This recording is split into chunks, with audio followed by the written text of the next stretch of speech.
LPG gas কিভাবে তৈরি হয়? প্রথম পর্ব, পৃথিবীর গভীরে লুকিয়ে থাকা জ্বালানির গল্প। আজ আমাদের ঘরে ঘরে রান্নার জন্য যে এলপিজি গ্যাস ব্যবহার করা হয়, তার গল্প শুরু হয় কোটি কোটি বছর আগে। তখন পৃথিবীতে মানুষ ছিল না, ছিল বিশাল বনভূমি, অগণিত গাছপালা এবং সমুদ্রের অসংখ্য ছোট বড় প্রাণী। সময়ের সাথে সাথে এসব গাছপালা ও প্রাণী মারা গিয়ে মাটি ও সমুদ্রের তলদেশে জমা হতে থাকে। বছরের পর বছর, শতাব্দীর পর শতাব্দী, এমনকি কোটি কোটি বছর ধরে নতুন নতুন মাটির স্তর তাদের ওপর জমতে থাকে। ফলে তারা পৃথিবীর গভীরে চাপা পড়ে যায়। এলপিজি গ্যাস কিভাবে তৈরি হয়? দ্বিতীয় পর্ব, ভূগর্ভ থেকে তেল ও গ্যাস উত্তোলনের অভিযান। প্রথম পর্বে আমরা জেনেছিলাম কোটি কোটি বছর ধরে পৃথিবীর গভীরে তেল ও প্রাকৃতিক গ্যাস তৈরি হয়েছে। কিন্তু সেই তেল ও গ্যাস মাটির নিচে থাকলে মানুষের কোনো কাজে আসে না। তাই এগুলোকে উপরে তুলে আনার জন্য শুরু হয় এক বিশাল প্রযুক্তিগত অভিযান। যে স্থানে তেল বা গ্যাস থাকার সম্ভাবনা থাকে, সেখানে প্রথমে বিজ্ঞানীরা বিশেষ জরিপ চালান। আধুনিক যন্ত্রের সাহায্যে তারা মাটির নিচের স্তরগুলো পরীক্ষা করেন। পর্যাপ্ত সম্ভাবনা পাওয়া গেলে সেখানে বিশাল ড্রিলিং রিগ স্থাপন করা হয়। ড্রিলিং রিগ একটি বিশাল যন্ত্র, যা শক্তিশালী ড্রিলের সাহায্যে মাটির অনেক গভীর পর্যন্ত গর্ত করতে পারে। কখনো কখনো এই গভীরতা কয়েক কিলোমিটার পর্যন্ত হয়। ধীরে ধীরে ড্রিল নিচে নামতে থাকে এবং অবশেষে তেল বা গ্যাসের স্তরে পৌঁছে যায়। যখন সেই স্তরে পৌঁছানো হয়, তখন ভেতরের চাপের কারণে তেল ও গ্যাস উপরে উঠতে শুরু করে। অনেক ক্ষেত্রে বিশেষ পাম্প ব্যবহার করে এগুলোকে উপরে তোলা হয়। এরপর পাইপলাইনের মাধ্যমে এলপিজি গ্যাস কিভাবে তৈরি হয়? তৃতীয় পর্ব, প্রোপেন ও বিউটেন আলাদা করার গুরুত্বপূর্ণ ধাপ। দ্বিতীয় পর্বে আমরা দেখেছি কিভাবে পৃথিবীর গভীর থেকে তেল ও প্রাকৃতিক গ্যাস উত্তোলন করা হয়। এবার শুরু হচ্ছে এলপিজি তৈরির সবচেয়ে গুরুত্বপূর্ণ ধাপগুলোর একটি। উত্তোলিত তেল ও গ্যাস প্রক্রিয়াজাতকরণ কেন্দ্রে পৌঁছানোর পর প্রথমে সেগুলোকে পরিষ্কার করা হয়, কারণ এর মধ্যে পানি, বালি, ধুলো এবং বিভিন্ন অপ্রয়োজনীয় উপাদান মিশে থাকতে পারে। বিশেষ যন্ত্রের সাহায্যে এসব উপাদান আলাদা করা হয়। এরপর প্রাকৃতিক গ্যাসকে বিভিন্ন তাপমাত্রা ও চাপের মধ্যে রাখা হয়। এই প্রক্রিয়ায় গ্যাসের ভেতরে থাকা বিভিন্ন উপাদান একে অপরের থেকে আলাদা হয়ে যায়। এর মধ্যে থাকে মিথেন, ইথেন, প্রোপেন এবং বিউটেন। মিথেন সাধারণত পাইপলাইনের মাধ্যমে ঘরবাড়ি ও শিল্প কারখানায় জ্বালানি হিসাবে ব্যবহৃত হয়।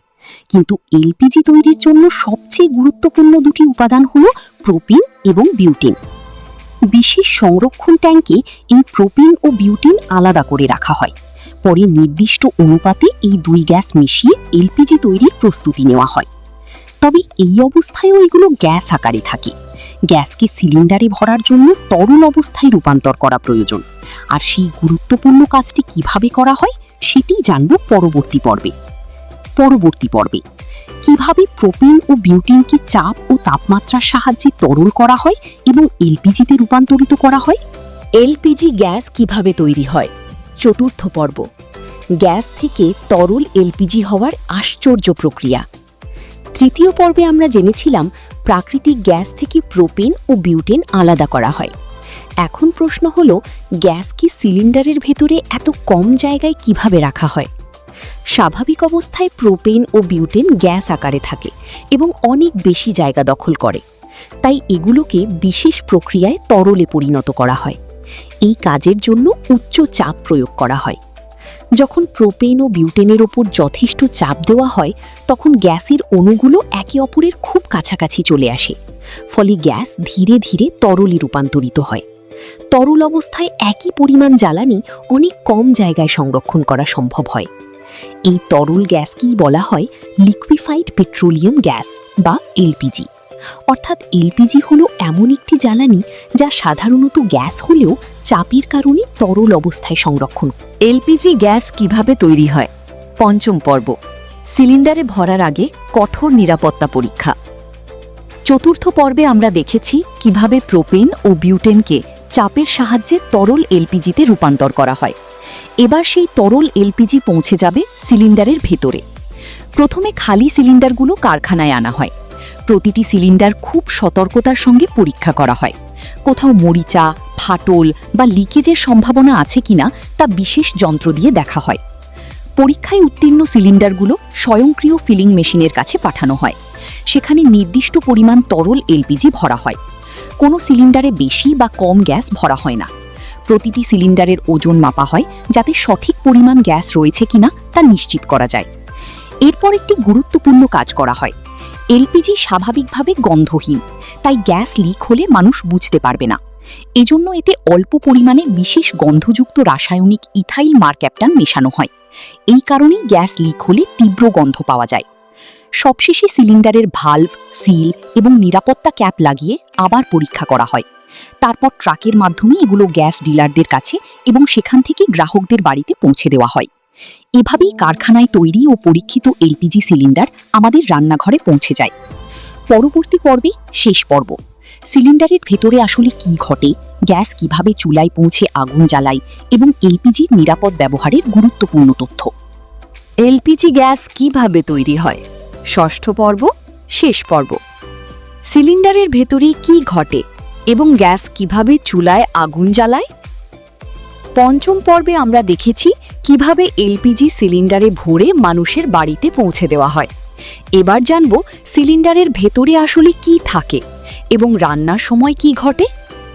অনেকেই মনে করেন সিলিন্ডারের ভেতর পুরোটা গ্যাসে ভরা থাকে, কিন্তু বাস্তবে সিলিন্ডারের বেশিরভাগ অংশে থাকে তরল এলপিজি। উপরের সামান্য অংশে থাকে গ্যাসীয় এলপিজি। যখন আমরা রেগুলেটর চালু করে চুলার নব খুলি তখন সিলিন্ডারের ভেতরের চাপ কমে যায়।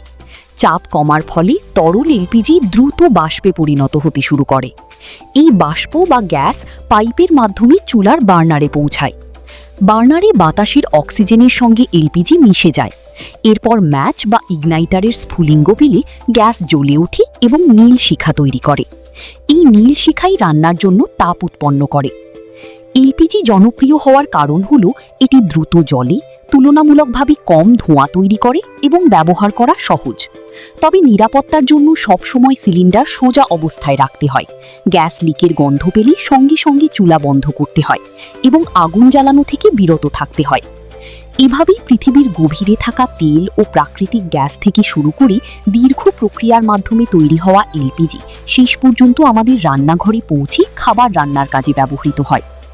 পুরো সিরিজের সংক্ষিপ্তসার। কোটি কোটি বছর আগে তেল ও গ্যাসের সৃষ্টি, ভূগর্ভ থেকে তেল ও গ্যাস উত্তোলন, প্রোপেন ও বিউটেন আলাদা করা, গ্যাসকে তরল এলপিজিতে রূপান্তর, সিলিন্ডারে ভরা ও নিরাপত্তা পরীক্ষা, চুলায় ব্যবহার ও আগুন জ্বলার প্রক্রিয়া। সমাপ্ত।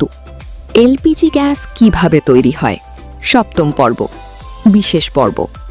এলপিজি গ্যাসের ভবিষ্যৎ এবং নতুন প্রযুক্তি। আগের 6টি পর্বে আমরা এলপিজি গ্যাসের উৎপত্তি থেকে শুরু করে আমাদের রান্নাঘরে পৌঁছানো পর্যন্ত পুরো যাত্রা জেনেছি। এবার জানব এলপিজির ভবিষ্যৎ সম্পর্কে। বিশ্বজুড়ে বিজ্ঞানীরা এখন আরও পরিষ্কার ও পরিবেশ বান্ধব জ্বালানি তৈরির চেষ্টা করছেন। তবুও এলপিজি এখনও কোটি কোটি মানুষের প্রধান রান্নার জ্বালানি, কারণ এটি কয়লা ও কাঠের তুলনায় কম দূষণ সৃষ্টি করে এবং ব্যবহার করা সহজ। বর্তমানে অনেক দেশে বায়ো এলপিজি নিয়ে গবেষণা চলছে। এটি উদ্ভিজ্জ তেল, কৃষি বর্জ্য এবং অন্যান্য নবায়নযোগ্য উৎস থেকে তৈরি করা যায়। বায়ো এলপিজি ব্যবহার করলে কার্বন নিঃসরণ আরও কমানো সম্ভব। আধুনিক এলপিজি শিল্পে এখন স্মার্ট প্রযুক্তিও ব্যবহার করা হচ্ছে। কিছু দেশে এমন সিলিন্ডার তৈরি হয়েছে যেখানে সেন্সরের মাধ্যমে গ্যাসের পরিমাণ জানা যায়। মোবাইল অ্যাপ ব্যবহার করে গ্রাহকরা